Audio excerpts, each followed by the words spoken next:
السلام عليكم. مبروك علينا هاد الشتاء اللي صبات اليوم، الله يرزقنا خيرها يا رب العالمين.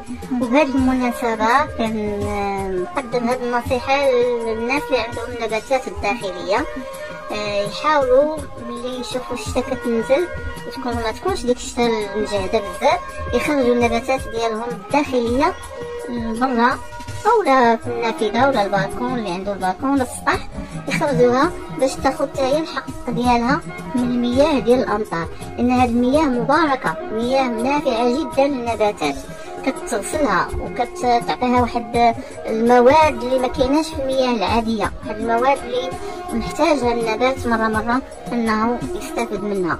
والله يرحمنا برحمته ويغيثنا غيثا نافعا.